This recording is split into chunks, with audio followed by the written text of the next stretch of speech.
Good morning, good afternoon, good evening, wherever you guys are at. Hope you're having a fantastic day. It's SoulSaint here, and we got some big news about some big updates for the summoning pool that we're going to talk about today when it comes to Prisms, as well as some extra progressive events that are going to be coming down the road. So I want you guys to take a look at what we got going on, and let's get into it. So they have a supporter summoning pool that's coming out for Prism. This is very interesting timing. I think it's actually kind of on par with what we would normally expect for like Prism events in terms of when they happen. But this pool, how do we feel about it? And that's kind of what I'm going to try to answer as we go along. I'm actually going to start with the epics this round and kind of give you guys an idea about where some areas that are kind of ideal for where you can use these champions at, and we'll kind of glance over a couple of like noteworthy picks, and then we'll kind of move on from there. All right, so with that being said, Deacon, obviously you kind of know a lot where he comes from. He's been one of the tried and true turn meter boosters. He has the AoE decreased defense as well as the leech on his kit. Really, really good champion. Clan boss, almost everywhere, to be honest with you. Very, very strong champion, so it's a no-brainer. He's a good champion to go for, especially if you're early to mid-game and you don't really have access to a lot of champions. Now, I will say that he is one of those type of people that you can acquire from like a power starter. I'm not sure if that's still the case. In terms of starter codes, I believe he's still there, but if he's not, then this is a great opportunity to get your hands on him. Stagnite, also another form of something similar to Deacon in the sense that he provides AoE decreased defense, but he also brings AoE decreased attack, along with a really strong A1 that has a decreased speed added to it. This makes him really good for a lot of options, including like Fire Knight, for example, where decreased speed has a lot of value. So he actually is pretty good here. And believe it or not, even with the one I'm working with right now in terms of my stag, he actually is a pretty good hitter. He has some pretty good damage multipliers and whatnot from his kit. Ilfrig, actually underrated in my opinion in terms of a increased turn meter booster, ally speed in all battles, along with a continuous heal that does AoE damage, and then he also has a decreased attack built into it. And then he also removes, he's like a little bit of a cleanser in a sense, decreased attack from all enemies, or all allies, excuse me, from the team. He's able to get it going at the start of his turn. He cleanses that off completely, which is really, really nice. Gorgarab, actually one of the only, if I remember correctly, or he used to be one of the only undead revivers outside of, like, for example, Siffy, who is a legendary. So from an epic standpoint, he is pretty much a really good go-to support. The reason why I was able to beat my faction wars early on when I first progressed in my account was because of him. Ugo, well known for her block buffs and decreased defense. So it seems really, really themed around like heavy support, as you can obviously see, right? Leech, a heal that also has a revive if she's the last one up. As well as a cleanse that comes with it. I mean, these champions are really, really good. I'll be honest with you, so far from like the epic pool, most of these support champions, they're pretty strong in their respective faction, their respective areas where you would see them being used at. Takeover is one of the ones I brag about very heavily. One of the strong carries for my orc tribes when I was coming up. I had Seer, but like Seer by herself, you need a little bit of like build up, and he helps with that with buffing. And then the things go south, he has a revive. He also has the ability to do increased defense, and he decreases the damage received by allies when they're 50% or lower. So when things get really tight, he starts cranking up a notch, which is really, really cool. Doom Priest, one of the go-to for clan bosses at the time, especially for speed tunes. A cleanser, believe it or not, cleanses one debuff at the start of their turn, which is really, really cool. Has a increased attack buff that's on a 3-turn cooldown for a 2-turn duration, and of course a A1 that brings increased crit rate if it's, I think it's if it's a crit. Yeah, if the hit is crit, it puts it on a random ally for 2 turns, so which is really, really cool. Very strong supports, as you can obviously see. Maso Mage, your typical go-to buffer. He has a cleanse too as well. I used him on my free-to-play account when I first started off for the 2024 little challenge that we did, and he did a great job for me getting me over some little gaps that we had. What I would consider to be like the epic Rector for like the epic Duchess in my sense was Rector. She had the perfect veil, continuous heal, has a revive with the veil on it, has decreased attack, as well as giving them a heal whenever they're under veil. Very, very strong champion. Actually, really, really underrated in my opinion. And then of course Mordecai, one of the go-to epic support, epic HP burn champions, believe it or not. He also brings increased attack, which makes him pretty nice.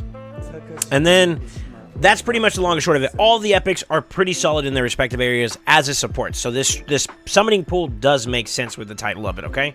Now, with that being said, this is where things shift a little bit. Are we happy with the epic pool? I would say the answer is yes. If you are someone who's progressing from early to mid-game, getting access to an Ugo for the first time could be game-changing, especially for like Hydra content.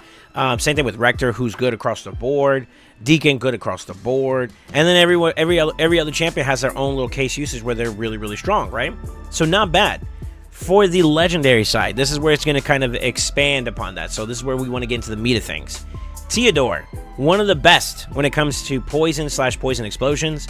He was actually one of the big ones that I did a solo dragon build on. I did some poison explosion comps on my channel. If you guys haven't seen those, definitely take a look. In partnership with some other champions. I think actually his was an HP burn and poison kind of. It's like a pseudo of both, since he pops both with his chemistry. He also has the ability to put poison sensitivity as well as increased speed on his team and decrease speed against the enemy, which is also good in a lot of key areas. So not a bad support in general, but also kind of like, I think this is not a really good label. I think this is like a champion that could do a poison specialist in a sense. I feel like that's where he is the biggest shining factor, and he's a tanky one at that too. Really good stats to work off of. The Queen! May she always have a special place in my heart. Duchess. Duchess is actually a really strong champion in my opinion that holds up very, very well in terms of PvE content. Now, she has kind of dropped a little bit in PvP in terms of, like, viability. And I think that part of that has to do with the fact that just power creep has come.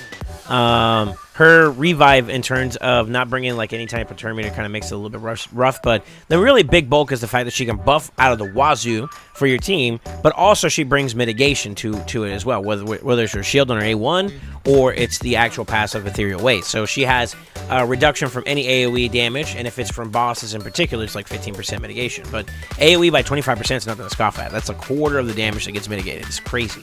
And then, of course, her aura for increased speed by 19% is pretty much a solid contribution.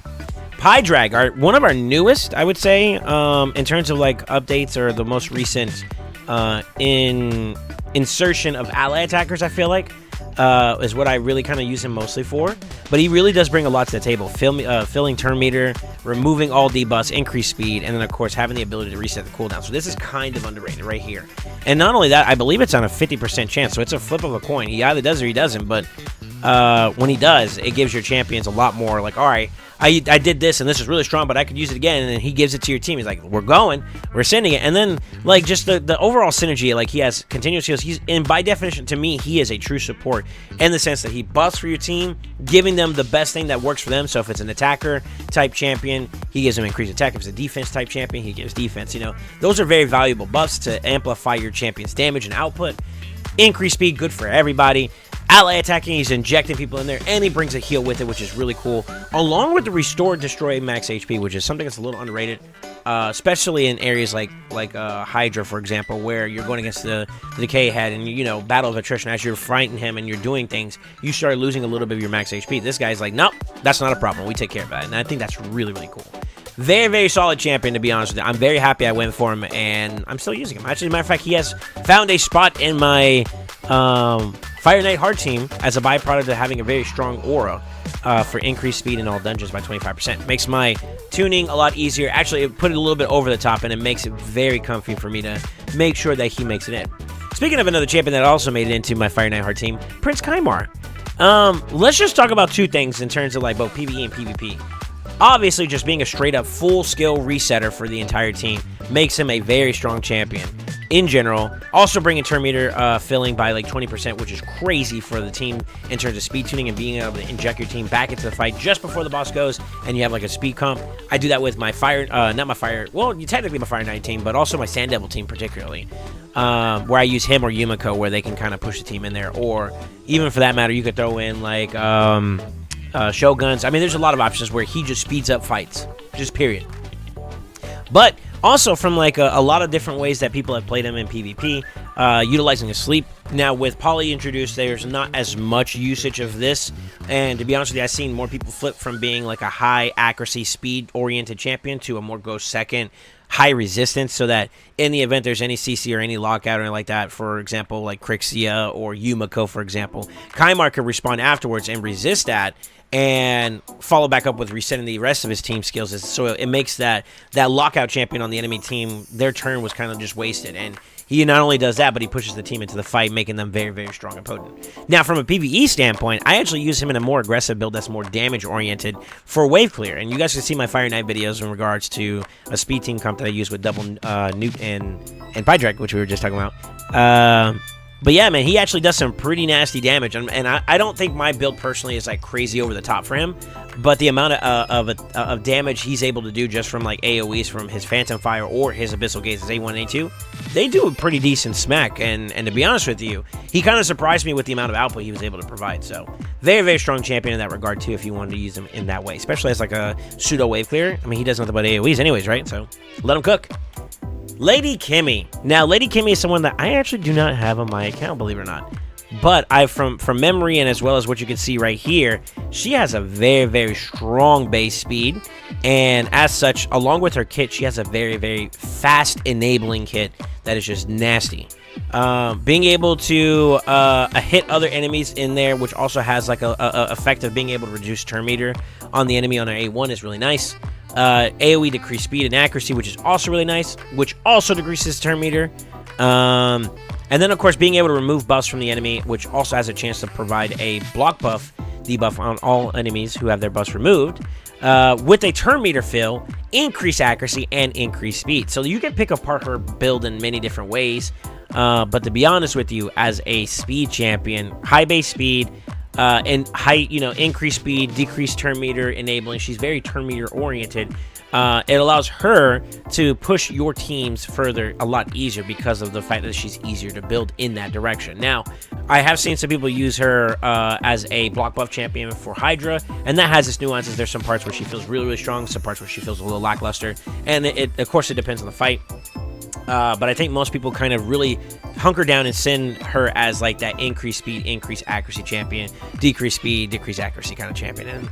And then from there, if they can get some extra damage off her, great. But for the most part, that's the core of her kit that people care about the most, right?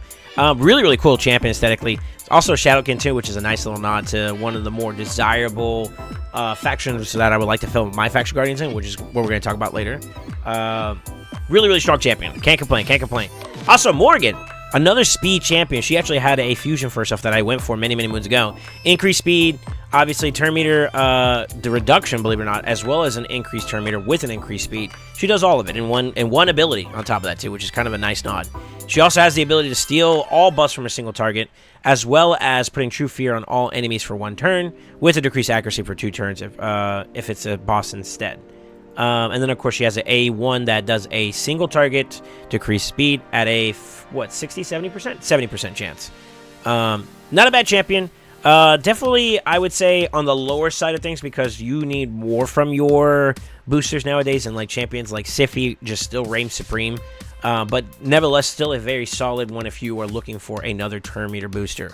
Maybe something to complement your Arbiter or something along those lines that may help you out a little bit. Matter of fact, I used her in particular when I was also pushing up for Faction Wars and utilizing her A2 to remove the counterattack and the shields for Valkyrie waves when you were trying to push for that last boss fight. She helped out quite a bit and allowed me just to single target into one and to, like, just slowly work that wave down to a point where I cleared it. And you only got to clear it once, with the team fully live, so that's how we did it. And then, of course, one of the ones I would say is the most enticing when it comes to this champion pool is going to be White Queen Ancora. Her A1, nasty. With Narcisse, even nastier. Her A2, nasty. I'm going to just say this entire champion is nasty. I think to this day, my opinion on her has not swayed. If not, it's improved. She's a very solid champion. Her passive is god tier when it comes to keeping your damage dealers going, especially your strongest. Funny enough. With that being said, though, her ability to reset cooldowns on her A1, very solid. Let's see here. But if the cooldown on a particular champion skill was already fully reset, they also heal that champion by 10% of this champion, which would be Ancora's HP. So very easy scaling, very good way to be able to keep your team going in a little bit, especially if your cooldowns are already being reset. So a nice little way to add some complementary sustain in the battle. Turn meter boosting with a shield and strengthen, which is also a cleanse. And one ability is very nasty, 10% to complement it. It's actually gotten me into some fights to a point where I was able to win. Very, very solid, very, very strong. Her revive, which is a full cooldown revive. It resets the cooldowns of the individual that got revived. And in particular, if it's White King Narcisse, he comes in with full turn meter or 100% turn meter. And then, of course, decreases the turn meter of all enemies by 10%. And then if it's Narcisse, it's 20%, and that cannot be resisted. This champion is sick. Speed in all battles by 19%. I use her in live arena competitively. And I, to this day, do not regret going for a fusion. As a matter of fact, I am looking for more of her to be able to try to empower my currently fully awakened Ancora. I know it's a bit of a flex. I'm sorry. But yeah, not bad. Not bad champion. I think she's probably the most exciting for me, to be real. Let's see. Wither the Crowned. This is a demon spawn champion that has a really, really solid remove all debuff from all allies and then a heal. It's on a 3-turn cooldown, which is really great for things like Phantom Shoguns if you're still running a speed tune there, in terms of like similar to like my Gnarl Horn comp, which was an all-rare comp. Reliquary Tender would be replaced by Wither as an alternative option because she does something very similar. Also increased defense on all allies for 2 turns with a increased duration to all continuous heals, and then instantly activating the continuous heals on top of that, which is where most of it comes from her A1. So she attacks all enemies, and then she puts a continuous heal on a random ally for 2 turns, along with the leech on the enemy, too, which is kind of nice. Really, really big sustain when it comes to her department. Also, her passive also provides 1 continuous heal to the ally with the lowest HP, so whoever's hurt the most at the time, she's going to get a little bit of a continuous heal effort. And then if she does use her A2, it activates it, which is like a basic pseudo heal in a sense. So healer, cleanser, you kind of get the idea of it. Then Glycat, who I would say is another big one for me in terms of like maybe desirable. He's a Civil Watcher, legendary support champion from the Force side. Really cool. He's got the wooden beard. You know, you can't go wrong with that. Looking very suave. I love the patterns on his arms. They're really, really cool. They look like I wouldn't say seals, but like basically like runes on them. It's really, really cool looking. This champion's dope. I'll just say it like that. He brings an A1 that has a chance to freeze. I believe it's bookable up to like a 50%. Yeah, 50%. And then if the target has 50% or HP or less, the debuff can't be resisted anyway. So very, very solid champion in terms of bringing an A1 freeze. Very, very cool. The increased attack buff on all allies for 2 turns with a perfect veil. When booked, it's a 100% chance, so you get both, and then it's a turn meter fill on top of that. Makes him a very, very strong champion for not only speed boosting, but also a champion to protect and enable your attack type champions or champions in general if you're looking at the Veil side. The revive is also kind of low-key a little bit underrated because it's an all-dead ally, so everybody that's gone gets bring back to life with at least 40%. And then you have like a 25% turn meter fill that's also brought to it. Brings increased accuracy and increased defense on all allies for 3 turns, and then those buffs will be placed even if you don't have a revive. So like a lot of champions, like think Siphi and Duchess right now, they can't really bring that A3 to life because of the fact that their team isn't dead. But this guy has that flexibility, and I think this is something that's a little underrated, is that like even in the event that you don't have dead allies, now you have to play carefully with this, because if you get too overly aggressive and the next thing you know you need it, then you have it on cooldown, that could be a problem, right? But even without that, he's able to provide increased accuracy and increased defense, which makes him a versatile buffer for any type of champion. So whether he's attack type or defense type, he has that capability with his A3 and his A2. And then, of course, if no allies are revived by the skill, grants this champion extra turn. It is a high cooldown, which is bookable down to a 4-turn cooldown. But with this extra turn, it allows him to kind of maybe cycle into his ability a little bit more, so you can use him aggressively. But you can also use him, you know, supportively if you find yourself fighting a battle of attrition and things are going a little awry, for lack of better words. And then, of course, this is something that's kind of very, very underrated. Allies under Perfect Veil placed by this champion deal 10% more damage. And then also allies under Perfect Veil placed by this champion deal an additional 10% damage to enemies under Veil. So if you're under Veil and it was placed by this champion, you do more damage. If the enemy also has Veil, you do more damage. It's crazy. It's crazy. Very, very strong champion. So how do we feel about this overall summoning pool? I think the answer is this is a very solid, not the very, very best, but this is a very, very solid one. And depending on where your needs are on your account, this could be a very good terrain for improvements in terms of adding to your account. So PvE, it's there. PvP, it's there. You have something to go forward. Whether that's, you know, from early game to just establishing your account with champions that can provide a lot of robust capabilities on your account. Duchess, for example, is a hard carry, and Core, I believe, is a hard carry. Pydrag, I believe, is going to be a hard carry. To more niche comps like Kimmy being able to provide increased speed and increased accuracy, which is good for like bombers, for example, or just in general a speed tune comp. Same thing with Morgan being speed oriented, and then of course with Glycat being able to be like a lot more versatile both in that regard, or just a straight up cleanser healer in Wither. Very, very strong. Theodore, solo champions, you got the niche there too as well. From a mid to late game, as you're perfecting your teams, or you're developing your teams and perfecting them, you establish consistency, right? And I feel like these champions can help you enable that. from an in-game perspective, I feel like optimizing from a speed tune standpoint, definitely you have that Kymar there to help you to reset and do those team comps faster. Same thing with like Theodore in those speed teams where you're trying to activate and burn and get it in and out, and get done really quickly. He definitely provides that. And then, of course, for my endgame boys, if you're really trying to get into the competitive side of things, you're looking for any kind of stats you can get your hands on, which means that Faction Guardians is a conversation, because once you start acquiring duplicates of these champions, you can fill up your Faction Guardians and then eventually Empowerment. So, for me, what I want to go for this, the answer is yes, and here's why. And Core is one of my more used champions in terms of PvP outlets. In particular, she's probably the biggest one right now for me that I care about.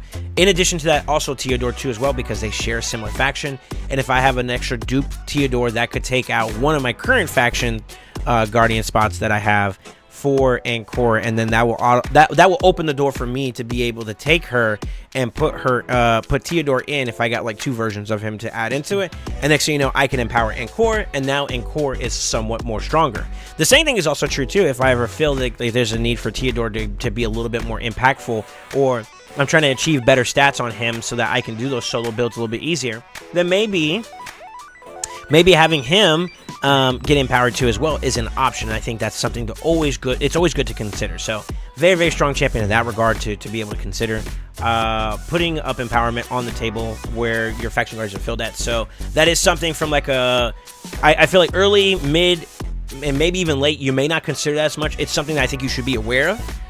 Late to mid game for sure, though, is where that is now an option. That is what you're considering, and you want to do it for areas that or like champions in particular that are going to have high usage, or in a specific sense they're very competitive in their niche areas. Think Hydra, for example, or PvP like Live Arena, and better yet, even maybe potentially Siege as it comes up.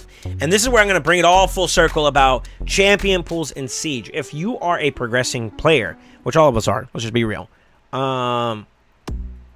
exposure to the need to having higher champion pool. We've been exposed to restrictive areas. Think Faction Wars was the early version of that, which led to a much more dominant, strategic, and a lot more detailed-oriented version of that, which was Sin City. I don't think that Siege may stray too far away from that. If you've looked at some of our reactions to some of the Siege content that we've been able to digest so far, they have not been swaying away from doing conditional type battling, so like only defense champions or only certain champions of a certain type. So having access to an expansive champion pool and maybe even duplicates of that champion pool could be valuable for you if you're looking to be more competitive in Siege. So this is something that I would say you need to hold a heavy lens towards and really rationalize if it's something that you want to pull for. Now, as always, the rates and whatnot, they're pretty static right now, 6% and 94% respectively for legendaries and epics. It's pretty much on par for the course. We have empowerment now too as well, and who knows if Siege or any of those other restricted areas are going to have a place where there's only epics that can be used, and maybe having a highly established epic could be valuable. I think that could be something that's very interesting. And to be honest with you, because you can empower now, these champions are not something you want to just completely look at and be like, no, I'm good. I think you really got to give them an honest lens and really give like an honest approach to whether or not on if this is a good way to approach it. I mean, I have a couple of +4s. I don't think I have crazy amounts of +4s myself personally. Let's see here. Let's go to epics, and yeah, I got a couple +4s, and that's over the course of time and over the course of me making sure my faction guardians for those champions are done. But I mean, I got a couple 3s, 2s, and some that are not even awakened at all, or empowered at all, and that, you know, depending on those case use areas, there may be something worth like watching out for, right? So I think it's always important to just have that lens and look not only to today, but also think about tomorrow. And that could give you a little bit of a perspective, perhaps, to whether or not you should go for some of these things. I do think that this champion pool is a plus. It's a good champion pool. A lot of these champions, maybe except for like Cornelia, and even then Cornelia is still a solid champion from the sleep side of things. She helped me clear my faction wars when I was first starting out, and there used to be some really cool niche comps that enabled her to do her thing, but overall, still, I think she still holds up decently well comparatively. I mean, it's an epic at the end of the day, but still, nevertheless, with empowerment, that may change things, right? So, like, I think this is a very solid pool. The Legos, I think it'll be conditional upon some of your approaches. For me, and Core, obviously, number one, I would like to empower her. I wouldn't mind getting my first copy of Glidecat in case I wanted to try some niche comps with him, or to see if there's anything that I can bring into value with him being in there. And then, of course, Lady Kimmy, who's also Shadowkin, which is what I was talking about earlier. It's also very important for me because I do have some champions in the Shadowkin department that I would like to bring some more value to them from a stat standpoint. And unfortunately, that means I'm going to have to be looking out for duplicates to also facilitate the role. So even as a champion, if I don't care for someone like Lady Kimmy, I think there's still value if I got a Lady Kimmy, you know what I'm saying? So like I'm not like worried that she is going to be here, or if we pulled her, you know, I'm still happy with it. So keep an optimistic approach. That's the best way I can say it. I do think that this is a good pull to consider going for.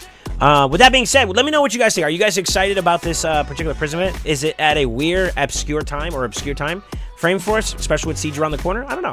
I feel like that's interesting. Now, with that being said, we do have some more additional news that I'm going to go ahead and show you guys here. I'm going to go ahead and put our shards and our prisms all in one go. We do have 2 other big events. It's going to be this Tuesday and Wednesday, which is the 9th and the 10th.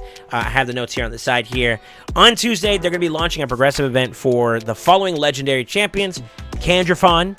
He is a attack force type champion, really good in go second teams, gives himself a lot of buffs and also benefits from veiling himself too. Rotos, believe it or not, is going to be our blue. I hate him. I'm just going to be honest with you. He's one of the more annoying ones that I have to deal with in terms of live arena or in arena. He's probably the one who's giving me the worst problem. But he is also going to be a part of this champion pool. A force champion. Still holds up pretty well in today's meta, especially with his passive kind of keeping him going. Really, really dominant single target champion. Very, very strong. Harima, a literal counter to him, as well as a champion that is a monster when it comes to having this Demon Slayer passive, which reduces enemy ignore defense effects by 50%. Really, really strong. Brings a lot of potential to the table, and she's just overall. She's a tank. She can live, especially if you build her well enough. Very solid defense-oriented champion that's force. Also, really, really good counters to Demon Spawn in general. So watch out, Kandrafon. She's here. And then, of course, my love from the past, Ragash. He is going to be a defensive spirit nuker, really, really strong in a lot of areas, not only PvP, but PvE as well. Setups for Seer comps, I used him as a buffer / decreased defense setup champion, as well as a CC champion, as well as a PvP nuker. This guy has a lot to offer. He brings his own increased defense to himself on his A1, so if you can find a way to push him in there before his own turn, he actually sets himself up without too much of an issue. Allied defense in all battles. This guy is cool. Tony the Tiger is always going to have a special place in my heart, and I only hope that if there's ever an opportunity I can bring him back to the table where he's viable, I would love it. I would love to. All right, with that being said, we also have some of the more desirable, and it's very, very disheartening that I don't have a lot of Void Shards right now, but the King Narcisse is going to have a progressive event as well. Yeah, I don't think we really need to say too much outside of the fact that just like how Ancora is top tier, I feel like this guy has so much strong capability. As a matter of fact, he's a counter to a lot of the current meta right now, which means he is meta. This guy's god tier. He's actually one of my go-to champions for PvP. Long may he reign. He's really, really good. And then, of course, someone that I actually think is a good counterbalance to someone like King because he doesn't stop his passive is Leorius. Leorius the Proud. Unkillable passive, and then he also scales up damage as his HP goes down with some crazy nukes on his A3 and his A2, which also provides some immunity as long as this is not on cooldown. This guy's a monster. He actually can do pretty well. He was actually one of my original one like go-tos in terms of like I really would like to have Leorius.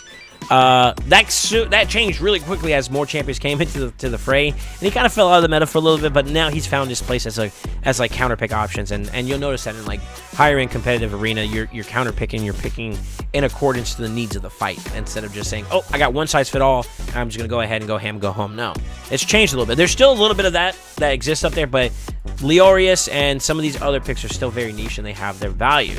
But on Wednesday, we have one more set, and then we're going to go ahead and call it a day. We have some other ones. It's going to be a whole other progressive event. Each one of these are going to be 24 hours, just so you're aware. The first one's going to be Wall Master Thorion. So if you are looking for a block buff champion that's aggressive in damage, this guy is him. The main bulk of his damage is that he's going to have an enemy max HP hitter. It's a 2-time hitter, brings block buffs and decreased attack, which makes it a little bit better. He sets himself up with increased attack speed and accuracy. And then, of course, he has an A1 that fills the turn meter by 5% for each living enemy after the attack. as well as it will not trigger counterattacks, which actually is a little underrated. Then, of course, he also has this very weird and obscure it increased max HP. There's a visual bug that I actually talked to Plarium about whenever he goes against Decay Head particularly, which is the one that you provoke. As he's doing damage and as he's killing heads, his HP bar looks like this as you're constantly gaining max HP and having it destroyed and whatnot. It's so weird, but it's a visual bug, and this guy is really, really strong. Really, really strong as a damage dealer. I do think that it's very hard for me to play some in mind comps nowadays because I'm looking for more pure damage, something that's not restricted by that 10% cap. But nevertheless, no matter where you're at, this guy is a strong champion. So don't sleep on him. He's a really good one. And of course, this guy looks dope. I love his helmet. The aesthetic behind his design, they never miss with Plarium. I'll be honest with you. They do a fantastic job. And then, of course, if you're looking for an increased speed, decreased speed champion, who I fell in love with once I had him, actually kind of helped push me to a new terrain at one point or another before he was removed for something slightly better, was Necmo. Increased speed, decreased speed with a leech and a decreased attack, and he's AoE across the board. Increased speed in all battles by 19%. Really, really good synergy with like Shamail, especially against Torment. Necmo procs the Torment Fear, which procs Shamail, which removes it and boosts Necmo, and Necmo's just constantly going. Really, really cool little example of something that was really cool in Hydra. He's also great as just a general speed champion. Leech, which gives you a lot of viability in terms of survivability if you're early. Decreased attack gives you some more survivability. Like, this is a really good support in general. Enters that. I have built him for damage, and that's not crazy to write home about, but it is something that you could think about doing in addition to his ability, since his A1 and his A2 attacks all enemies and it hits everyone. Could be something to look at as just some complementary damage, but nevertheless, his utility, very, very strong as a champion. And then, of course, another one that's like a high pick for me right now, and it has been proven to me time and time again how much I want this champion. Pharaoh the Barkhorn, his passive is god tier. His veiling, his ability to provide increased resistance, god tier. His ability to put block buffs, which is great in Hydra. Decrease accuracy, great in Hydra. And then, of course, it resists target's resistance by 20%. That it just straight up ignore it, makes him even easier to build along with decreased speed, which also has that. I mean, this guy's just nasty. You hear me start like fumbling over his kit because of how good this guy is. Like, let me just say it. This guy is meta when it comes to Hydra, and I want one. I'll just say it like that. Anyways, with that being said, that's going to be on the Wednesday side for our non-void champions. We have another one that we're going to bring to the table, and this one is another banger that I have honestly put my foot into a build for, and he has showed me that it was worth it.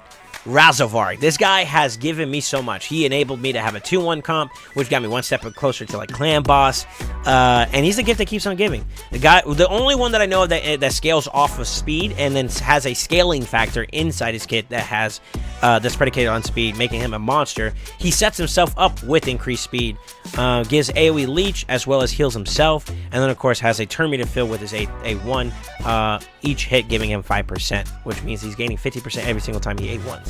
Very, very strong champion. Battle by 20% in all battles. This guy is a glass cannon. This guy will hit and go ham. It's a little squishy, but this dude hurts if you're not careful. And I think this guy has impressed upon me the value that he brings, especially in Hydra.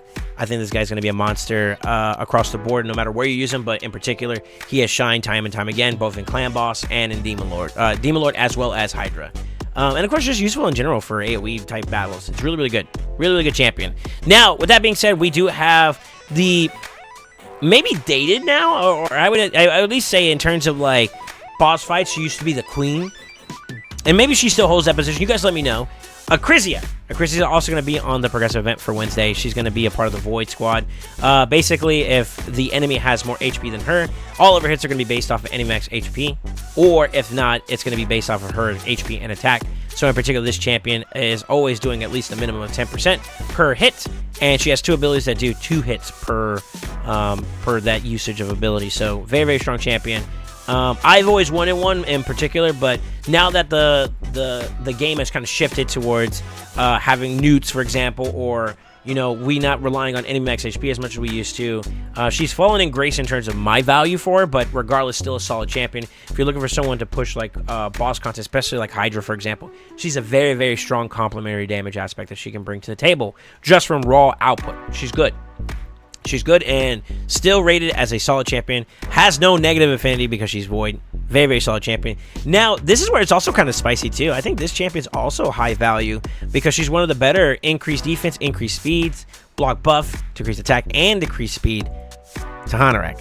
And that's not even talking about her big thing, which is every single time she gets a turn, she's removing a debuff on everybody. And then on top of that, too, if they have continuous heal, she removes 2. So she has a lot to offer. And to Hanorek, great in bomb spread, like debuff spread type comps for bombs. Really good for Hydra. Really good for increased speed comps. Think Clan Boss, especially with her ability to remove debuffs at the beginning of her turn, which means that like the stuns or the increased speed can be managed. She's a general good support. A queen. I mean, beautiful design. A queen in my heart. And I would love to have actually a copy of her. It'd be really, really cool to be able to bring her to the table to do a lot of miscellaneous things and really, really slam. I think she's a top tier champion. So this pool of progressives are stinky. Now, the thing is, though, is that these are progressives. These are not increased rates in terms of drop rates for legendary. So it's not a 2x legendary. It is you basically have your standard rates whenever you're trying to pull for it. But if you do happen to pull a Lego, the chances of you getting a particular champion of your choice from this progressive pool is increased by a certain percentage. So I would say that I would hold your expectations down to a minimum, but if you are close to Mercy, and if any of these champions are desirable in terms of like a acquisition for your champion pool, especially my late game and end game players, if you're looking for particular champions and these may be amongst your pool, then it may be worth breaking that Mercy to try to see if you get a little lucky with a new champion and hoping that the little bit of crush you have is pretty good. Additionally, if you are going to go the distance, you know, being able to prepare yourself at the worst case scenario to go the distance for Mercy. So maybe being able to pop that once or twice, which means you got to have quite a bit. You got to have a couple hundred, and I think that's a little unrealistic, especially with the way we've been pulling shards lately. Not bad, but nevertheless, you know, something to be very cautiously optimistic about if you're interested in that, going that direction. So you guys let me know. Are you guys going to be pulling for any of these progressives? Are you guys looking forward to this Prism event in general? Leave a comment. Don't forget to like, comment, subscribe. And as always, always remember, stay ascended.